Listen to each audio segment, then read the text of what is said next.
this is the famous I'm not going that far kind of ride. Or infamous, I should say, because we all have heard the stories, of course.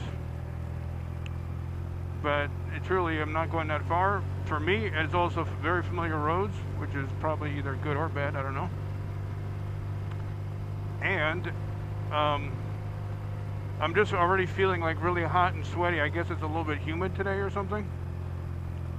So I'm feeling it, and I'm just getting ready, putting on my helmet and blah, blah, blah.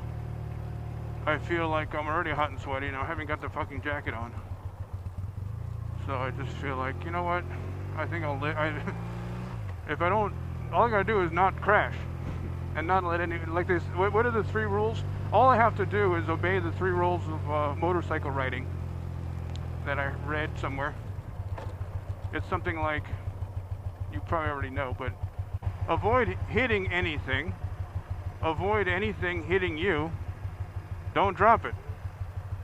That's what I recall. I think I rephrased them in a more affirmative sort of way, statements. Instead of don't this, don't that, don't, you know, don't. I want to, like, for me, it's about target fixation. Actually, that's a good lead into one of my topics I hadn't thought about for a while. It's how people use language to program themselves and the world they live in, but it's always in a negative way. And then they wonder why negative things happen. How come bad things always happen to me? And all they ever say is, I don't want bad things to happen to me. But they never say they want good things to happen. So people always expect their lives to be, or they keep, you know, wishing and demanding and being upset about their lives not being where they want it to be, how they want it to be, with who they want it to be, blah, blah, blah. And but every time, or not every time, but most of the time I hear people talking, even sometimes good advice coming from, you know, intelligent people who are supposed to be teachers, etc. The advice is always framed in a negative statement. Don't do this, don't do that. You know, it's like mom or grandma used to always say, you know, don't forget your wallet, don't forget your keys. When in fact, it's actually less words, more efficient, and it's actually focusing on what you actually want to happen. If you say, remember your wallet, remember your keys, right? Where do you want to, when you're writing, regarding target fixation, we're writing around, we're not thinking, don't hit the tree, don't hit the car, because that's focusing on the tree and the car. That's what the negative aspect of target fixation actually is. You're staring at it, staring at it, staring at it, saying, oh my God, please stop, you know, don't hit it, don't hit it, don't hit it. What do you end up doing? You go right for it.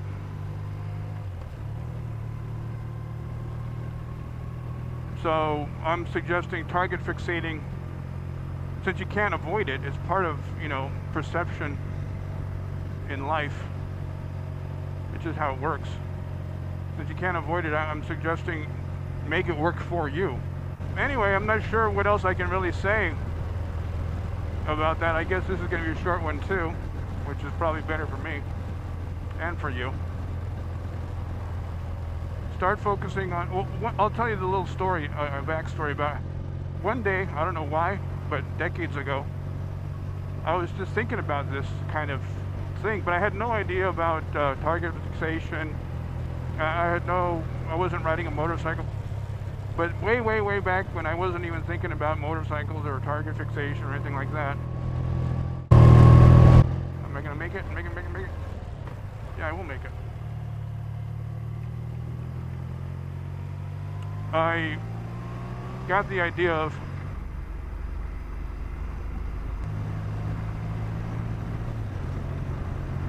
I don't know why he used his throttle hand to do that.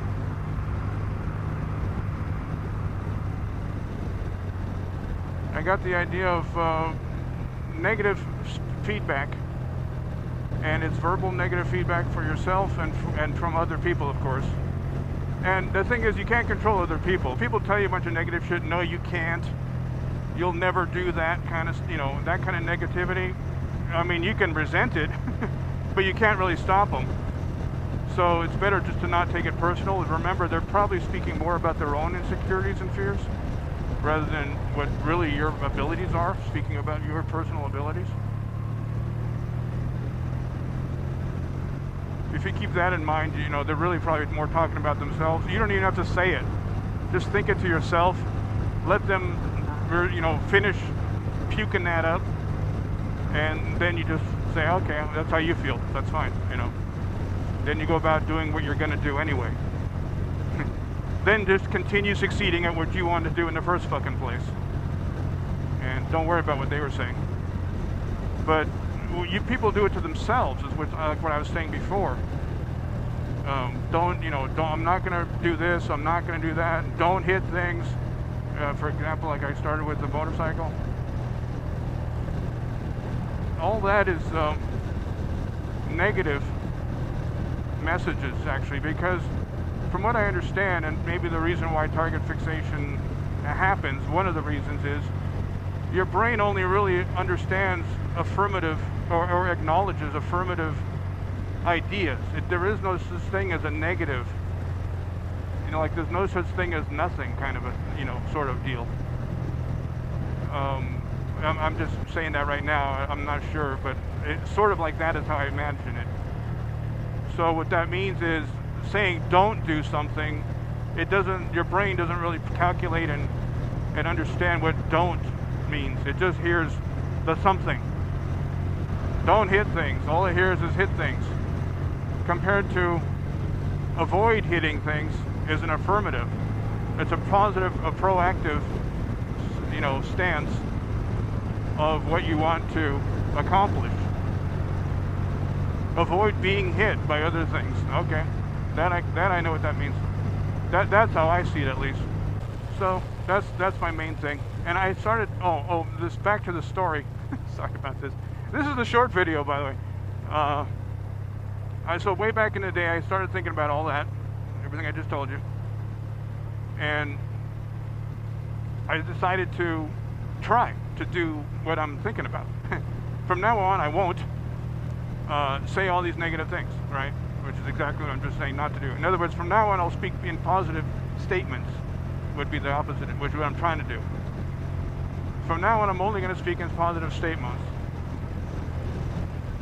And I found out, as I really, you know, focused on that it's really, really, really, really, at least for me, it was really hard, really difficult.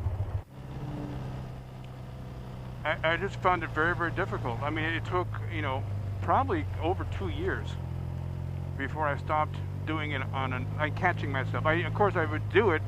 I'd be, oh yeah. At first, I would forget the first 10, 20 times, and I'd be, wait a minute, I'm supposed to be, you know, speaking positive. So then I'd start to rephrase everything. Then I'd forget for a while, and then I'd redo it again. But finally, I started doing it automatically. It became the new habit. But it took a long time for me, and I was actually very surprised.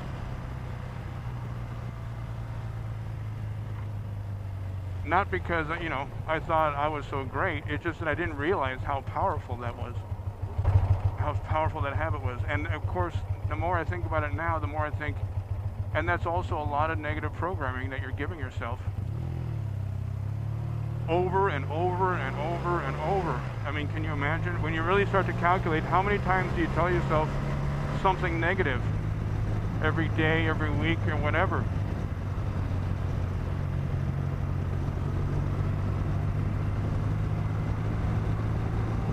What do you think that's doing to your mentality, your outlook? Anyway, that's my spiel for today.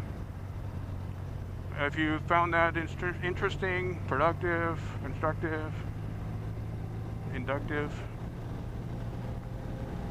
then spank the fuck out of those like and subscribe buttons. And that wasn't swearing, by the way, for those of you who get their feelings hurt from swearing. That's actually a type of spanking. Spank the fuck out of it. That's a sort of style. Anyway. If you didn't like it, then why don't you just play devil's advocate to yourself and spank the fuck out of those like and subscribe buttons anyways. You probably deserve it. Thanks for watching, and questions, comments below, of course.